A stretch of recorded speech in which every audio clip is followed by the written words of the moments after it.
Bonjour à tous, bienvenue pour une nouvelle vidéo YouTube. Aujourd'hui on est avec Hugo qui a terminé donc troisième au tournoi local de Lyon à Cartageux. Qu'est-ce que tu joues aujourd'hui Hugo? Je jouais Chamburn. D'accord, donc contre quel deck t'as joué aujourd'hui? J'ai joué contre Monarch, 60 cartes LS, euh, Trop Draco il me semble. Trou Draco, Cyber Dragon. Et le dernier on s'en rappelle plus, bon, C'est pas grave. c'est pas très important. Et t'as perdu contre quel deck? J'ai perdu contre 60 cartes LS simplement parce qu'il allait plus vite que moi. Il D'accord, était plus rapide. donc t'as fait 4-1 alors. C'est ça, Est-ce que tu exactement. peux nous présenter ta decklist, Oui. s'il te plaît? Alors, tout d'abord, je jouais une des cartes importantes du deck, c'est le roi absolu Blackjack. Ces effets sont très intéressants pour le deck parce qu'en fait, le premier permet de regarder, quand il est envoyé au cimetière, il permet de regarder les trois premières cartes du deck et de les réarranger dans l'ordre qu'on veut. Mhm. Et durant le tour de l'adversaire, le deuxième effet, quand il est au cimetière, permet de le retirer du jeu Oui. pour pouvoir révéler la première carte du deck. Et si c'est un piège normal, on peut le poser directement sur la table. Et pourquoi t'en joues deux et pas trois? J'en joue deux parce que je joue aussi cette carte qui fluidifie l'ensemble, sacrifice inutile, qui permet de l'envoyer au cimetière et du coup de trigger ses effets. Donc c'est comme si t'en joues trois quasiment quoi. C'est ça, exactement. Et en plus ça te permet de te faire une défense supplémentaire en le posant quoi. Exactement. Donc c'est très fort, hein. Ensuite, je jouais trois fois Ladzion, le Seigneur du Temps. Mhm. Donc ça, c'est une carte qui a double emploi, c'est-à-dire que c'est une carte qui stun, c'est-à-dire que c'est une carte dont l'adversaire ne peut pas forcément se débarrasser automatiquement, puisqu'il ne peut pas être détruit au combat ou par les effets de carte. Les dommages je ne prends pas de dommages d'un combat impliquant cette carte. D'accord. Et c'est aussi, et du coup, son effet de brûlure, de burn, c'est quand l'adversaire pioche une carte une fois par tour, il prend 1000 points de dommages. Donc du coup, à sa draw phase, quand il pioche, il prend directement 1000 points. Et tu penses qu'il va être joué ou pas avec le nouveau Time Lord qui va sortir là, que quand il combat, il inflige la moitié des life points là. Enfin, il Oui, diminue la moitié. le Michion qui sortira prochainement divise les points de vie par deux quand il attaque. Mm. Et du coup, oui, il sera. En tout cas, moi, quand il sortira, je le jouerai très certainement. Je lui trouverai une place. C'est sûr, évidemment. J'enlèverai probablement 2 copies de celui-là pour en mettre 3 exemplaires et j'enlèverai probablement une autre carte. D'accord. Voilà pour les monstres. Donc tu joues pas de Trapen, donc de jouer de main deck? Non, je joue pas de Trapen, ou alors j'en joue mais uniquement en side. Parce qu'il faut de la place pour le reste du deck, en sachant Et que... tu joues Demise en plus, donc. C'est ça. D'accord. Donc du coup, au niveau de la pioche, au niveau des magies, je joue évidemment carte d'exécution, carte of demise, Ouais, évidemment. qui est comme dans True Draco, permet de faire du CA et de garder systématiquement la main en piochant ces cartes de brûlure. D'accord. Ensuite, à côté de ça, je joue deux pots des désirs. Donc ça si j'en joue pas 3, c'est uniquement parce que 3 c'est trop et 2 c'est le bon ratio en fait, puisque du coup ça permet pas de bannir l'intégralité de son deck et ça évite les top decks qui ne sont pas forcément terribles. Ensuite, après ça, je joue deux pots de dualité. Ce pourquoi j'en joue pas 3 alors que c'est un deck qui fait, comme vous l'avez vu, qui fait très peu d'invocations normales. C'est parce que au départ j'ai voulu modifier la version en mettant que 2 au lieu de 3. Et du coup je me suis rendu compte aujourd'hui pendant le tournoi, c'est d'ailleurs ce qui a fait un petit peu défaut à certains moments, c'est que 3 en fait c'est le nombre idéal dans ce deck là en fait, c'est ce qu'il faut. Ouais, donc en moins ce temps-là t'aura permis de voir quelques ajustements que tu devras faire par la suite, quoi. C'est ça, exactement. D'accord. Donc après ça, je joue le sacrifice inutile pour le Blackjack. En super. C'est ça, en super TU pour ceux que ça intéresse. Magnifique. À côté de ça, évidemment, je joue la carte qui donne son nom au deck. Pourquoi une? Parce que c'est mitard, hein. Exactement, c'est parce que c'est limité à 1 et que j'ai pas le choix. Mais du coup, avant, quand c'était limité à 2, c'était encore plus fort, puisque du coup, on peut en activer 2 dans la même chaîne et Et c'est très fort, puisque pour ceux qui ne le savent pas, puisque c'est une vieille carte qui date de Cyber Impact of Darkness, qui a quand même plus de 10 ans. C'est une carte qui dit que on peut l'activer uniquement en blockchain 2, c'est-à-dire qui inflige 400 points par blockchain en fait. C'est-à-dire que par exemple, imaginons que j'ai face cachée une avidité téméraire, un anneau de destruction et un queue des desserts. Si j'ai ça qui est face cachée en même temps, je peux activer d'abord ça, ensuite ça en blockchain 2, ça qui arrive en blockchain 3, et ça en blockchain 4. Ce qui fait qu'en plus des dommages qu'ils vont recevoir derrière, ils reçoivent déjà 1600 points de dommages, et c'est une carte dont on ne peut pas se passer dans le deck, c'est une carte obligatoire. Comme staple du deck, quoi. Exactement.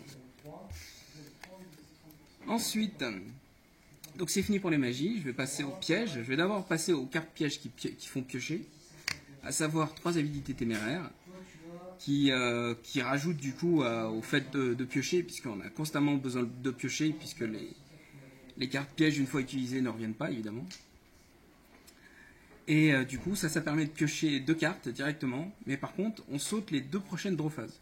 Donc du coup, c'est une carte qu'il faut jouer particulièrement bien, parce que le fait de sauter 2 phases de pioche d'affilée, et ben du coup, il faut être préparé, il faut être 7, quoi. Évidemment. Ensuite, une autre carte de pioche que bizarrement peu de gens connaissent, ça s'appelle Balance du Jugement. Alors j'imagine que certains d'entre vous connaissent cette carte, puisque elle a introduit un nouveau concept qui s'appelle le surplus. C'est-à-dire qu'en fait, c'est une carte qui dit que si l'adversaire contrôle plus de cartes sur son terrain que moi, alors que au niveau du cumul des cartes, en fait, s'il a plus de cartes que moi je n'en ai au niveau de ma main et de mon terrain, eh bien je pioche la différence. C'est aussi simple que ça. Donc en fin de partie ou également quand tu as quasiment activé des fois toutes tes cartes, ça peut te faire un gros bénéf, quoi. C'est ça. Par exemple, à un tournoi précédent, j'avais le terrain de mon adversaire était blindé, c'est-à-dire qu'il avait 5 monstres, ou 3 ou 4 MP. Eh bien, j'ai pioché presque 10 cartes en fait, avec ça. Et du coup, souvent ça permet de win en fait. D'accord. Parce que du coup, c'est un monstrueux. Donc on voit que tu en joues 3, donc c'est une carte, je pense, qui est quand même assez indispensable dans le jeu. Ouais, exact. D'accord. À côté de ça, je vais passer au stun, c'est-à-dire à ce qui permet de stopper l'adversaire ou au moins de le ralentir. Je joue 3 trios au Jama. Alors, beaucoup d'entre vous vont se demander, mais pourquoi je joue cette carte en 3 exemplaires, alors que l'adversaire peut les utiliser pour Link et pour synchro ou pour tout ce qu'il veut.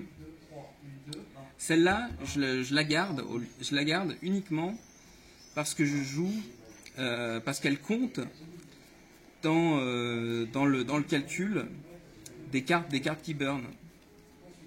Par exemple, explosion secrète, les 3 tokens comptent dans le calcul des dommages. Donc inflige directement 900 points de vie c'est ça. Directement. Par exemple, avec Dessert seul, c'est 1005. C'est exactement ça. Et c'est l'unique raison pour laquelle je joue encore cette carte en 3 exemplaires. Ça semble une bonne raison. Ouais. Et du coup, évidemment, dans une moindre mesure, ça permet aussi de... Imaginons par exemple dans Monarque, c'est une carte qui peut éventuellement bloquer les emplacements de l'adversaire Oui, bien placé contre des decks, ça peut faire exactement. mal. Alors, dans le stun pur, je joue 3 rugissements menaçants et 1 Waboku. Ça, par exemple, beaucoup de gens se souviennent de cette carte qui était très jouée à une époque. Ça permet tout simplement d'empêcher l'adversaire d'attaquer. Et ça, il y en a besoin. Alors, certains demanderont sans doute en commentaire pourquoi ne pas jouer Attaque de l'épouvantail, Battle Feather ou d'autres qui permettent d'arrêter la battle. Ça, c'est tout simplement parce que ça offre une chaîne supplémentaire en fait. D'accord. Ce n'est pas un espace perdu en sachant que c'est typiquement le genre de carte qui ne peut pas être arrêté par d'autres entraps ou alors qui permet de stopper l'assaut de l'adversaire. Enfin. Et tu joues seulement un Waboku donc? Oui, un seul parce que c'est... certains diront sans doute pourquoi, puisque rugissement menaçant, on ne peut pas l'activer forcément quand on veut, puisque autant Waboku, en fait, on peut l'activer pendant la battle phase, ce qui n'est pas le cas de rugissement menaçant. Puisque rugissement menaçant, il faut obligatoirement l'activer avant que l'adversaire passe en battle phase, sinon ça ne marche pas. Puisque c'est uniquement la battle phase suivante, en fait, du tour suivant. C'est pas la battle phase immédiate du tour. Mais ce pourquoi je la joue, c'est uniquement parce que c'est typiquement le genre de carte qu'on peut jouer en stand-by, alors que ça, c'est une carte qui est plus flexible, mais qui est aussi plus versatile, en fait. D'accord. Mais du coup, 4 cartes de stun comme ça, peu importe le ratio que vous pourrez jouer, que ce soit 3 Waboku, un rugissement menaçant, 3 rugissements menaçants, un Waboku, ou 2 rugissements menaçants. Ça revient au même, quoi. C'est ça, voilà. Mais 4, c'est vraiment le bon ratio, en fait. Puisque avec toutes les cartes qu'on pioche, on en aura forcément une qui arrivera et on n'a pas besoin d'en jouer trop de chaque. Tout simplement. Voilà, et du coup, je vais passer au cœur du deck, c'est-à-dire les cartes de brûlure. J'avais déjà présenté Frappe en chaîne, mais maintenant, c'est les cartes qui... les plus nombreuses que les cartes pièges. C'est ça, les cartes pièges qui brûlent au sens propre du terme. Déjà, mur dimensionnel. Ça, c'est une carte que j'aime beaucoup. Tout le monde ne la joue pas, ce qui est dommage. Parce que c'est une carte qui, contrairement par exemple, à d'autres cartes qui ciblent, c'est une carte qui ne cible pas. Ça n'interagit pas avec le monstre. Ça interagit uniquement avec les dommages qui sont infligés. C'est pour ça que je joue pas cylindre magique, par exemple. C'est ça, par exemple. Exactement, c'est exactement ça. C'est pour ça que maintenant, j'ai vu des decklists de gens qui jouaient cylindre magique, mais c'est pas intéressant. Il vaut mieux jouer ça, même si on peut le jouer comme cylindre magique que quand l'adversaire attaque. Ça reste une carte qui m'a fait gagner plusieurs parties. Sans target, quoi. C'est ça. C'est vraiment l'objectif de ne pas cibler qui est très fort. C'est ça, exactement. Et c'est pour ça qu'on en joue 2 et pas 3, parce que 3 c'est trop, exactement. Puisque après c'est une carte qu'on ne peut pas activer systématique tout le temps. Et il y a un coup d'activation quand même qui est la déclaration d'une attaque. C'est ça, exactement. C'est pas une carte burn gratuite. Exactement, c'est une carte qui est sensible à toutes les pets MP en général. S'enchaîner, bien sûr, malheureusement. Exactement. Ensuite, à côté de ça, on nous profite de la nouvelle banlist avec l'anneau de destruction qui était à 1 et qui aujourd'hui est passé à 2 exemplaires. Donc c'est une compensation à frappe en chaîne qui a été malheureusement limitée à 1. C'est ça, exactement. J'imagine que tout le monde connaît l'effet, que tout le monde voit ce que c'est comme carte. Mais la seule chose qu'il faut peut-être préciser, c'est que malheureusement les ratas, voilà les ratas, donc on ne peut pas réduire les points de vie de l'adversaire à 0 avec notre destruction. C'est ça. En fait, le truc, c'est que les points de vie, les points de vie de l'adversaire doivent être systématiquement supérieurs au monstre qu'on a ciblé, en fait. Sinon, ça ne marche pas. D'accord. Merci pour cette explication. Ensuite, les cartes de burn qui sont là depuis très longtemps. À savoir Tonneau Secret qui date de Magician Force, puisque c'était en 2003 ou 2004 cette extension. Donc c'est très vieux, hein. C'est ça, et c'est une carte qui dit j'inflige 200 points de dommage multiplié par le nombre de cartes que l'adversaire a sur son terrain et dans sa main. Donc ça permet de facilement OTK, quoi. Exactement, c'est une carte qui est presque la plus flexible des cartes de burn, parce que du coup ça prend en compte la main et le terrain, et du coup en imaginant que l'adversaire a fait beaucoup de CA et un terrain relativement rempli, eh bien ça peut monter très vite. D'accord. Ensuite, à côté de ça, il y a Explosion Secrète, qui est légèrement moins flexible, mais qui est tout aussi intéressante, puisque c'est une carte qui dit que l'adversaire prend 300 points de dommage par carte qu'il contrôle sur le terrain. Et à côté de ça, il y a un deuxième effet qui se coule.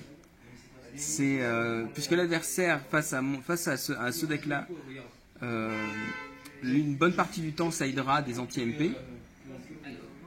Et du coup, face à des cartes comme Twin Twister, qui est surjoué dans le méta actuel, quand cette carte est détruite par une carte de l'adversaire, il prend 1000 points de dommage. Plus les 300 points de dommage quand tu chaîneras, C'est ça, etc. exactement. Fois le nombre de cartes qu'il contrôle.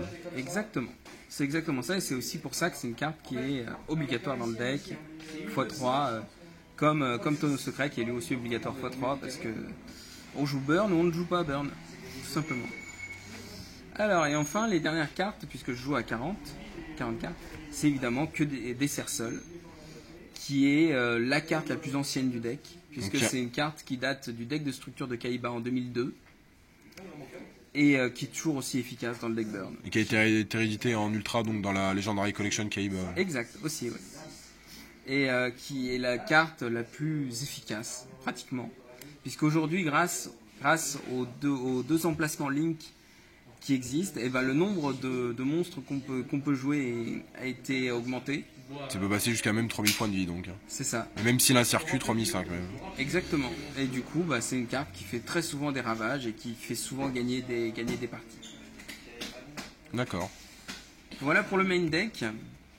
Est-ce que tu peux passer au side, s'il te plaît? Ouais. Alors, le side. Donc ça, c'est un side qui est vraiment calibré pour le méta. À savoir que je joue 2 balades partagées, qui est une carte qui est complètement MVP aujourd'hui, qui permet de stopper nombre de decks. D'ailleurs, pas mal de gens surnomment cette carte le nouveau Maxé, même si c'est beaucoup moins flexible, puisque c'est une magie rapide et que c'est pas une hand trap que tu peux activer quand tu veux.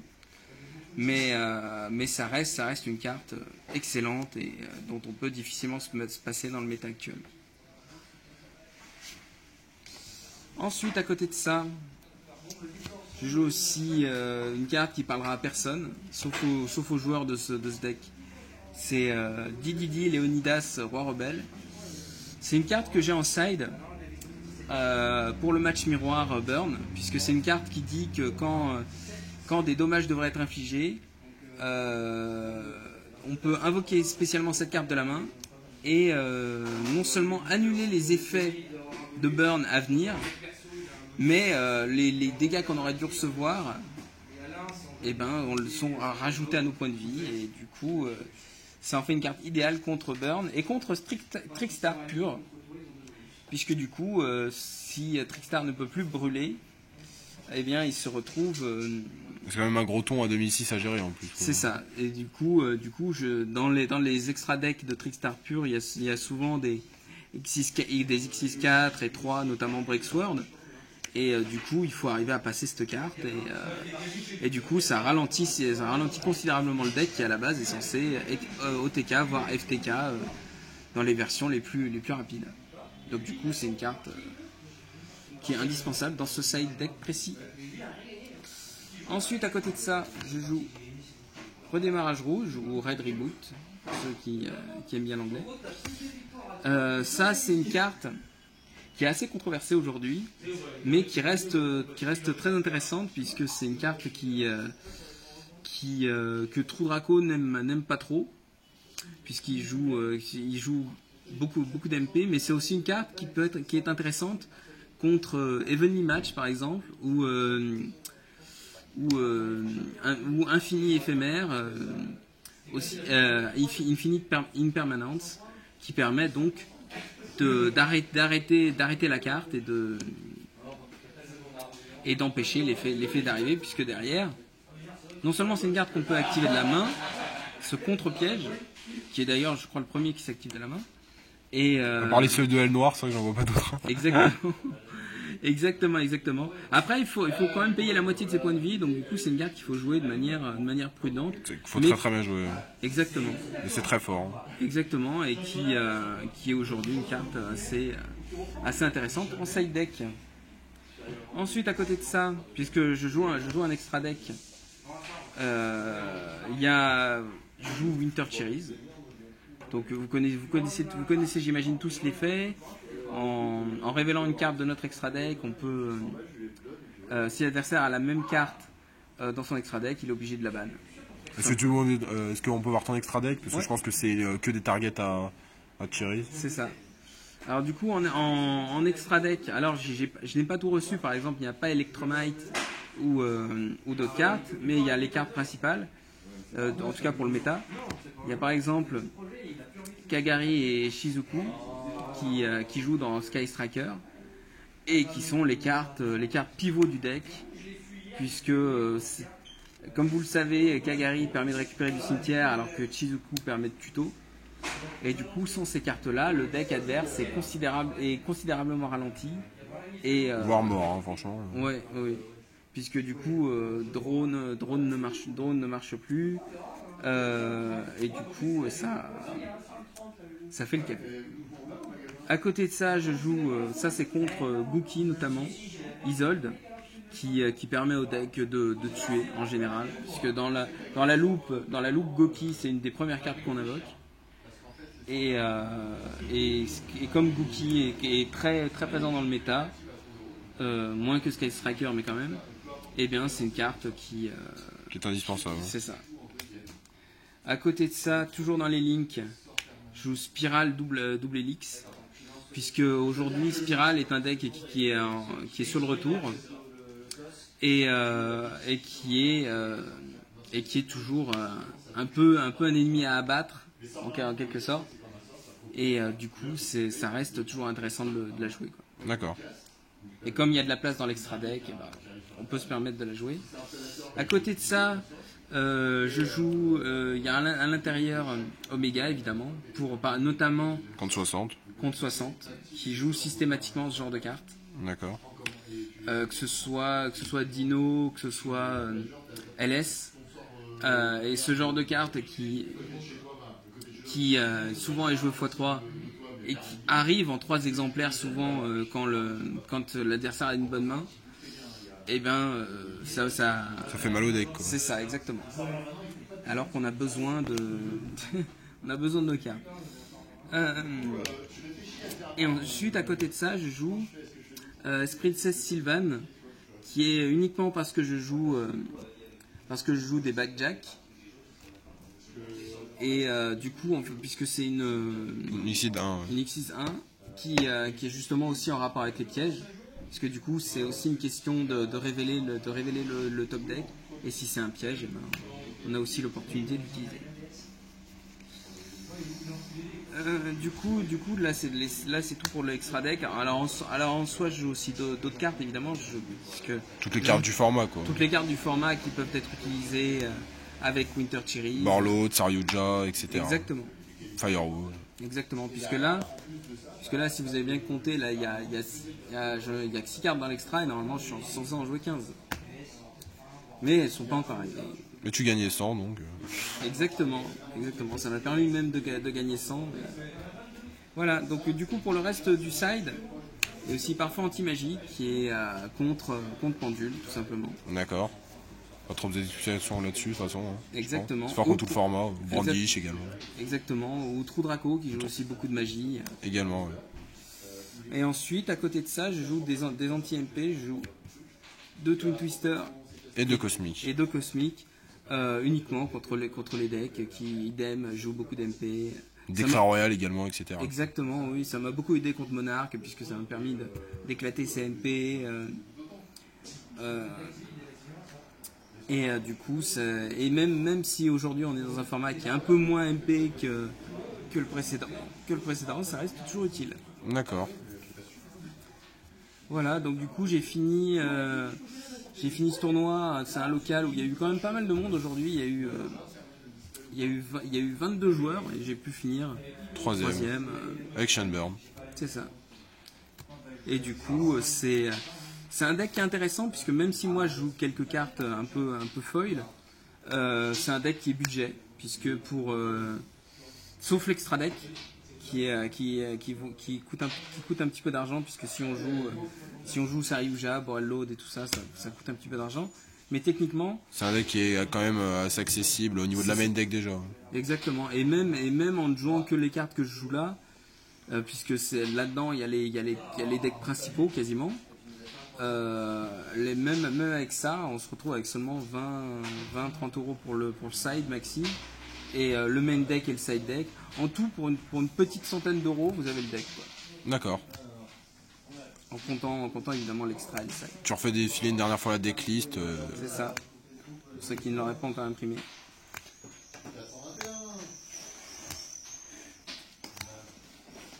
Et voilà. Donc merci à toi Hugo et bravo pour ta 3e place.